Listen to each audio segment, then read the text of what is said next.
sono conformato, sono un recidivo, non l'ho mai negato, tanto è già cambiato, ma una parte di me fa sempre tutto da sé. E sai che questo è un mondo surreale, ma voglio viverlo con te, per cui fammi credito, oh oh oh oh. Libera, libera, libera, libera, libera la mente dalle aspirazioni che negano il presente. Chiedo libera, io mi libero, oh oh. Potremmo poi un mondo costruire, anche se bagnati da questo temporale, quando il sole spunterà.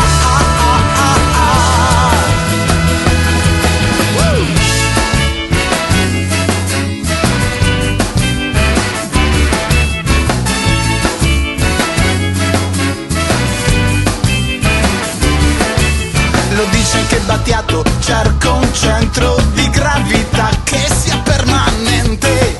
Voglio poter sorridere con te, con il cuore e con la mente. No, ti prego non mi giudicare, il tempo non ci logorà e quel domani arriverà.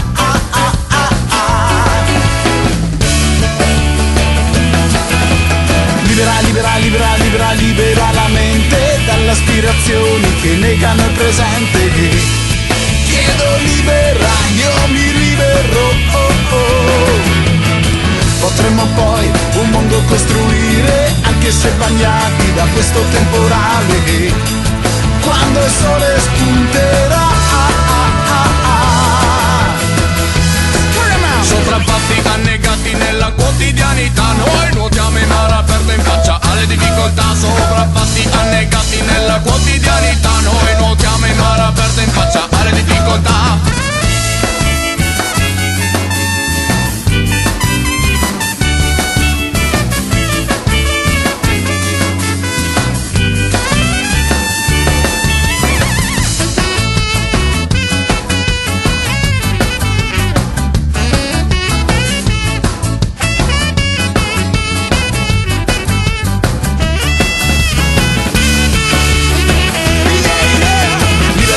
Libera, libera, libera la mente dalle aspirazioni che negano il presente.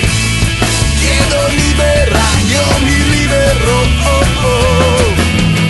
Potremmo poi un mondo costruire, anche se bagnati da questo temporale, quando il sole spunterà.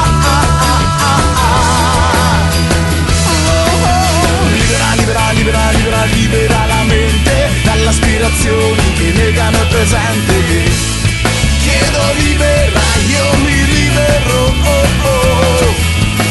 Potremmo poi un mondo costruire, anche se bagnati da questo temporale, quando il sole spunterà.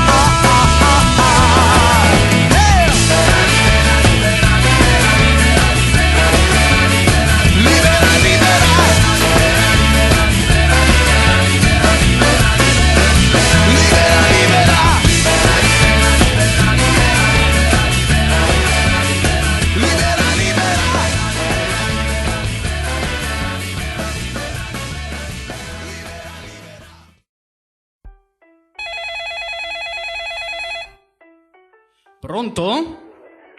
Buongiorno direttore, mi scusi se la disturbo, sono Sgrilli. Chi? Sono Sergio Sgrilli, giù dal call center. Ah, giù dal call center. E come ha fatto a parlare direttamente con me, scusi? Ho chiamato l'interno, in fondo sa, lavoriamo per la stessa azienda, no? Certo, ma lei lavora per la mia azienda e se ci separano 9 piani un motivo ci sarà. Va bene, mi dica cosa c'è, prego. No, la disturbo perché ho un po' di problemi sul fatto Veramente, lei è stato assunto per svolgere un lavoro, non per avere dei problemi. Si rende conto che sta rischiando grosso con questa telefonata? Quali sarebbero questi problemi? Sinceramente ho qualche problema a vendere l'ultimo lavoro dei Masako Jump e avendo solo una piccolissima percentuale sulle vendite, insomma, direttore, io faccio fatica a arrivare a fine mese. Scusi Sgrilli, io sono stato paziente finora, ma qui si sfiora l'indecenza, veramente. Ma intanto cosa me ne frega a me se lei ce la fa o no arrivare a fine mese? Sa quanti possono fare il suo lavoro? Sa quanto ci metto a sostituirla? Io ci metto un niente. Esattamente quello che lei dimostra di essere, un perfetto niente. E poi l'ultimo disco dei Macaco Jump. Mi scusi, Sgrilli, è uno dei migliori lavori che sia mai stato prodotto nella scena degli ultimi 20 anni della musica italiana. Ma mi dica, Sgrilli, lei è impazzito? Vuole che la licenzi così? No, direttore, mi scusi, anche perché, scusi l'ironia, ma per licenziarmi dovrebbe prima assumermi. Comunque io lo dico a tutti che è un bellissimo lavoro, che ha un sound innovativo, ma forse anche il titolo, Lasciate la mancia al portapizza, non invita all'acquisto. Lei deve essere impazzito! Anzi, tutto il mondo oggi è impazzito! Il concessionario mi consegna su fra 3 giorni a posto di oggi. Il rimessaggio della barca che non riesce a finire i lavori entro il fine settimana. Adesso lei che mi chiama così dal niente a dirmi i suoi problemi. Ma cosa vuole da me? Cosa volete? Il sangue? No, mi scusi direttore, solo adesso mi rendo conto che i miei problemi sono un niente rispetto ai suoi, mi scusi ancora.